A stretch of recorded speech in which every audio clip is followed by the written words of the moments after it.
wabarakatuh. Perkenalkan, nama saya Wazo Sarti dengan NIM 2330108062. Saya merupakan salah satu mahasiswi UIN Mahmud Yunus Batu Sangkar dengan program studi bimbingan dan konseling. Hari ini saya akan membahas materi tentang model konseling kognitif. Yang poin pertama yaitu ketepatan menjelaskan tokoh dan sejarah model konseling kognitif. Konseling kognitif berkembang dari aliran psikologi kognitif yang menekankan peran pikiran atau kognisi dalam menentukan perasaan dan perilaku manusia. Tokoh utama dari konseling kognitif yaitu Aaron T. Beck yang dikenal dengan pencetus kognitif. Awalnya meneliti depresi dan menemukan bahwa individu depresi memiliki pola pikir negatif otomatis atau negatif automatic thoughts, mengembangkan konsep kognitif trait atau pandangan negatif terhadap diri, dunia, dan masa depan. Tokoh yang kedua yaitu Albert Ellis, yaitu mengembangkan rational emotive bioterapi atau REBT dalam menekankan bahwa masalah emosional disebabkan oleh keyakinan irasional, yaitu memperkenalkan model ABC atau Activating Event Belief Consequence, yang mana dapat disimpulkan yaitu sejarah singkat dari konseling kognitif yaitu berkembang pada tahun 1950 sampai 1960-an sebagai kritik terhadap psikoanalisis dalam behaviorisme murni.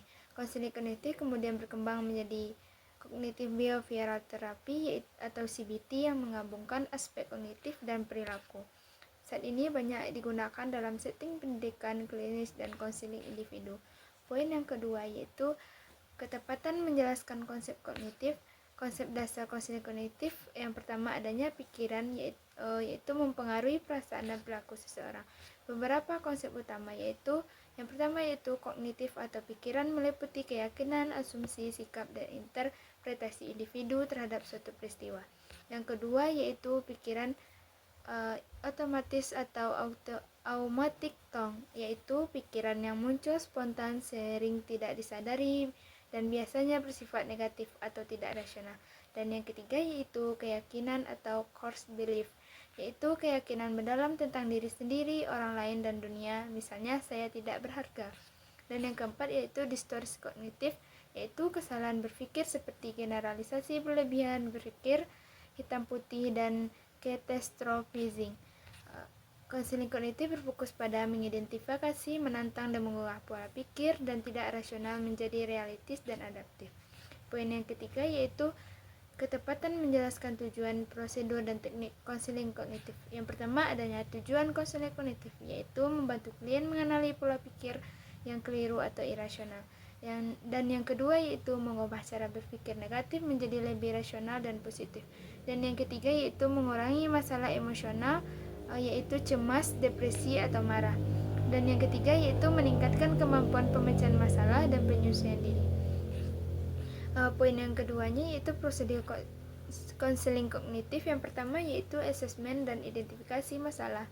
Konselor menggali masalah dan pola pikir klien. Dan yang kedua yaitu identifikasi pikiran otomatis dan keyakinan irasional. Dan yang ketiga yaitu rektorisasi kognitif, menguji dan menggantikan pikiran tidak irasional. Dan yang keempat yaitu latihan dan penerapan dalam kehidupan sehari-hari. Dan yang kelima yaitu evaluasi dan terminasi. Yang poin C-nya yaitu teknik konseling kognitif. Yang pertama yaitu cognitive rectoring atau rektorisasi kognitif. Yang kedua yaitu Socratic questioning atau pertanyaan menantang pikiran klien. Dan yang ketiganya yaitu tongue record, yaitu catatan pikiran.